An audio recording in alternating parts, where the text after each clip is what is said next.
Everyone, welcome back to bankers nest. I am Garima. इस वीडियो में मैं बिगनर्स की जो भी स्ट्रैटेजी होनी चाहिए कौन सेक्शन को लेके वो डिस्कस करने वाली हूँ। सो अगर आप नॉन बिगनर हैं you may skip this video as well. अब देखिए, कौन सेक्शन एक ऐसा सेक्शन है जो कि मुझे लगता है सबसे चैलेंजिंग जो बैंक एग्जाम्स के रिटन एग्जाम्स में होता है सेक्शन, वो क्वांट होता है। क्योंकि इसमें कट ऑफ जो है वो काफ़ी लो जाता है और एक्चुअली मेंस का पेपर थोड़ा टफ साइड में ही होता है। सो आपको काफ़ी सीरियसली प्रिपेयर करना पड़ेगा इस सेक्शन के लिए। ऑल्सो फ्रेंड्स, देखिए दो कैटेगरी के लोग हो सकते हैं। एक वो जो कि मैथ्स बैकग्राउंड से हैं, जिनको मैथ्स का फोबिया नहीं है, they like to work on the maths.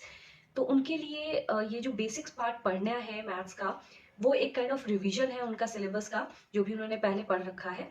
दूसरे कैटेगरी के वो लोग होते हैं जो नॉन मैथ्स बैकग्राउंड के होते हैं, जो कि कॉमर्स के हैं, आर्ट्स के हैं। तो उनको क्या है कि ज़्यादातर बच्चों को क्वांट का फोबिया होता है, मैथ्स का। और मैं ये सलाह दूंगी उन लोगों को कि आप जो भी अपना टाइम डिवोट कर रहे हैं, मान लीजिए शुरुआत में आप 6 घंटे ही डिवोट कर रहे हैं एग्जाम प्रिपरेशन के लिए, तो उसमें से मैक्सिमम जो टाइम आप डिवोट करेंगे वो अपना क्वांट सेक्शन को देंगे। 6 घंटे है तो 3 घंटा अप्रॉक्स आप मैथ्स को दीजिए और बाकी के 3 घंटे अदर सब्जेक्ट्स को दीजिए। तभी जाके आप क्वांट में एक अपनी पकड़ बना पाएंगे। ऑल्सो जितने भी स्टूडेंट्स हैं, चाहे बिगनर्स हैं चाहे नॉन बिगनर्स हैं, सबको मैं यही सलाह देना चाहूंगी कि आप थोड़े मंथ्स अपने हाथ में रख के प्रिपेयर कीजिए। आपको 6 to 8 मंथ्स चाहिए प्रिपेयर करने के लिए। देखिए, करने वाले 3 मंथ्स में भी क्रैक कर लेते हैं एग्जाम्स, लेकिन उसमें बहुत बहुत ज़्यादा आपको मेहनत करनी पड़ेगी और उसके लिए काफ़ी आप पे प्रेशर बिल्डअप हो जाएगा। तो अगर आप थोड़ा सा इजी वे में जाना चाहते हैं तो 6 to 8 मंथ्स लेके चलें, ताकि बहुत ज़्यादा प्रेशर बिल्डअप ना हो।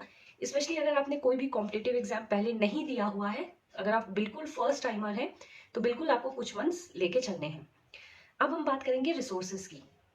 तो देखिए, रिसोर्सेज पे एक पूरा सेपरेट वीडियो बना हुआ है। इनफैक्ट एक नहीं, कई वीडियोस बने हुए हैं मेरे चैनल पे। लिंक आपको ऊपर आई बटन या फिर नीचे डिस्क्रिप्शन बॉक्स में मिल जाएगा।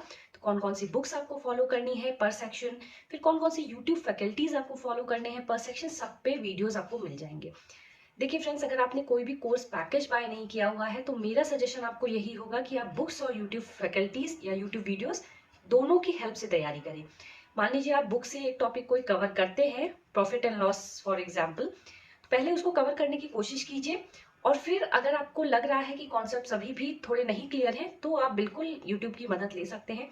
आपको बस यूट्यूब पे लिखना है basic concepts of profit and loss, and बहुत सारे वीडियोस आएंगे, आप चाहे कोई भी देख लें।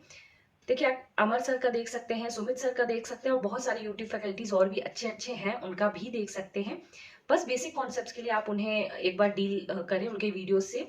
और मेरा मानना ये है कि 2 वीडियो से ज़्यादा आपको ज़रूरत नहीं पड़ेगी just for the basic concepts. हाँ, अगर आप एडवांस लेवल के लिए जा रहे हैं तो फिर आप ज़्यादा वीडियोस दे सकते हैं। But the main point is कि बहुत ज़्यादा आप टाइम इन्वेस्ट ना करें यूट्यूब वीडियोस देखने में। अब हम बात करते हैं फ्रेंड्स सिलेबस की। तो देखिए, मैथ्स के जो सिलेबस है, कौन का जो सिलेबस है, उसको 3 सेक्शंस में डिवाइड किया गया है। पहला है अरिथमेटिक, जिसमें ये 10-12 टॉपिक्स हैं। दूसरा है डीआई, डेटा इंटरप्रिटेशन, इसमें सारे टाइप के डीआईज इंक्लूडेड है। और तीसरा जो है मिसलेनियस, जैसे नंबर सीरीज या फिर क्वाड्रेटिक इक्वेशन या फिर क्वांटिटी बेस्ड जो क्वेश्चंस होते हैं उस टाइप के प्रॉब्लम्स। फिर मार्क्स डिस्ट्रीब्यूशन की बात की जाए तो ये प्रीलिम्स का मैं दिखा रही हूँ आपको। यहाँ पे देखिए, डेटा इंटरप्रिटेशन को सबसे ज्यादा वेटेज दी गई है और बाकी टॉपिक्स में भी 2 से 5 नंबर के क्वेश्चंस पूछे गए हैं।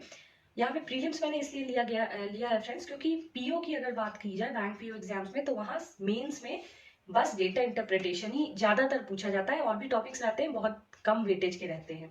सो इसलिए मैंने बस प्रीलिम्स का आपको मार्क्स डिस्ट्रीब्यूशन दिखाया है। फ्रेंड्स, अब हम बात करेंगे, जब आप एक बिगनर हैं और आप अभी अपने कॉन्ट की प्रिपरेशन स्टार्ट की है, तो आप किस चैप्टर से शुरू करें। तो सबसे पहले आपको वर्क करना है बेसिक कैलकुलेशंस पे। तो आपको tables, square roots, cube roots, square, ये सब याद होने चाहिए। अप टू 30 मान के चलिए आपको याद रखने हैं। और ये 1 डे प्रोसेस नहीं है, इसमें टाइम लगेगा। तो आपको रिवाइज करते रहना पड़ेगा time to time. Also multiplication tricks जो है, एडिशन ट्रिक्स जो है, वो भी पता होने चाहिए। सो आप अगर स्टार्ट कर रहे हैं, मेरा मानना ये है, सिंप्लीफिकेशन जो चैप्टर होता है उसके अगर 5-6 क्वेश्चंस भी आप डेली करेंगे तो इसकी पकड़ आपके होने लगेगी कैलकुलेशन ट्रिक्स की। अब देखिए फ्रेंड्स, कुछ लोग ये कहते हैं मुझे सब आता है, मल्टीप्लिकेशन एडिशन में क्या सीखना है, वो तो कोई भी कर लेगा। ठीक है, बैंक एग्जाम्स का सिलेबस ही ऐसा है कि अगर आप 10th क्लास के बच्चे को भी बैठा लीजिए तो भी वो कर लेगा।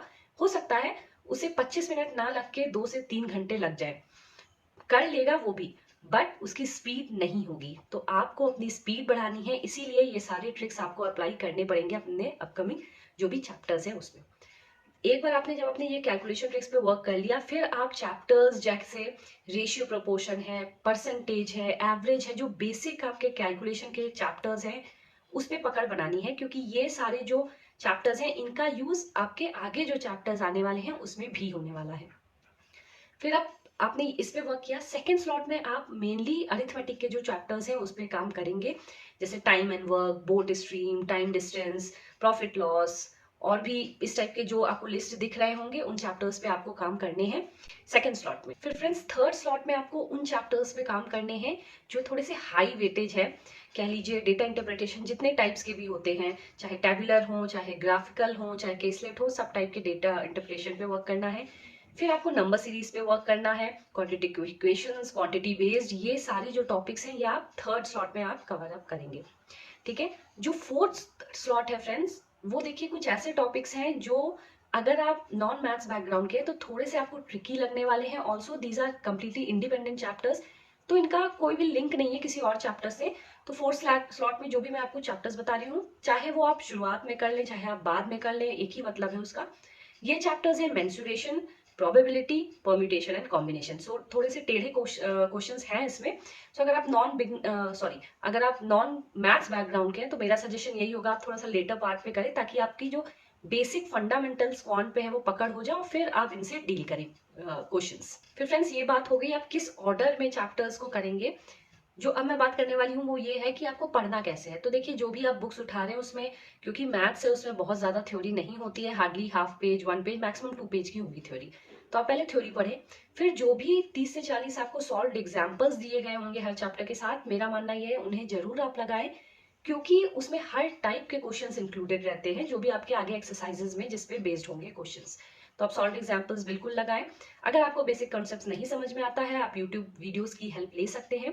फिर हर चैप्टर, जैसे ही आपने एक चैप्टर कंप्लीट किया उसके 120 से 150 क्वेश्चंस आपको लगाने ही हैं, तभी आपका कॉन्सेप्ट उसमें क्लियर होगा उस चैप्टर में। ठीक है। तो आपको ये सारी चीज करनी है। अब मॉक टेस्ट की बात की जाए तो देखिए जब तक आपका 80 से 90% सिलेबस नहीं कंप्लीट होता है, मुझे नहीं लगता आपको फुल मॉक टेस्ट अभी लगाना चाहिए। इनफैक्ट अगर 70% भी हो जाता है तो भी आप सोच सकते हैं मॉक टेस्ट के बारे में, full mock test, but before that completely avoid it. इससे बेटर है आप चैप्टर टेस्ट या फिर सेक्शनल टेस्ट लगाएं, क्योंकि उसमें भी टाइमर होता है। और शुरुआत में आप जब लगा रहे हैं तो आपको एक्यूरेसी पे ज्यादा ध्यान देना है रादर देन स्पीड। स्पीड पे आपको धीरे धीरे वर्क करना है। फिर फ्रेंड्स देखिए अगर आपने अभी प्रिपरेशन स्टार्ट की है तो हर सेक्शन को आपको टाइम देना है। अब ऐसा नहीं कि 15 दिन लगा के आपने क्वांट का बेसिक क्लियर कर लिया, फिर 15 दिन लगा के आप रीजनिंग का कर रहे हैं। इसमें क्या होगा, आप क्वांट को पीछे छोड़ जाएंगे और जितना भी पढ़ा हुआ है सब भूल जाएंगे। तो आपको डेली बेसिस पे हर सब्जेक्ट्स को थोड़ा थोड़ा टाइम डिवोट करना है और फिर ही आगे बढ़ना है। और फिर धीरे धीरे आप जो भी टाइम डिवोट कर रहे हैं थोड़ा सा उसमें इंक्रीज ला के स्पीड एंड एक्यूरेसी पे काम करना है। ऐसा करते करते बेसिक कॉन्सेप्ट्स अगर आप क्लियर करने बैठेंगे आपको 2 महीने ऑलमोस्ट लग जाएंगे। It depends how many hours you put in your studies, उस पर डिपेंड करता है। सो अगर आप ज्यादा टाइम डिवोट करेंगे आप जल्दी कर पाएंगे बेसिक कवर, अगर आप कम डिवोट करेंगे तो टाइम लगेगा। सो फ्रेंड्स इस वे में आपको क्वांट को अप्रोच करना है।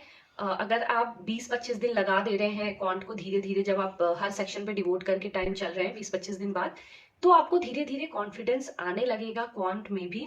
अगेन आई से अगर आप नॉन मैथ्स बैकग्राउंड के हैं आपको थोड़ा सा ज्यादा डिवोट करना पड़ेगा टाइम अपनी इसमें पकड़ बनाने के लिए। So that's all for today friends. अगर कोई भी डाउट हो इससे रिलेटेड आप कमेंट बॉक्स में कमेंट कर सकते हैं। एज यूजुअल मैं हमेशा रिप्लाई करती हूँ आपके क्वेरीज का, इस बार भी करूंगी। So on that note friends I take a leave, take care till then, all the best for your exam.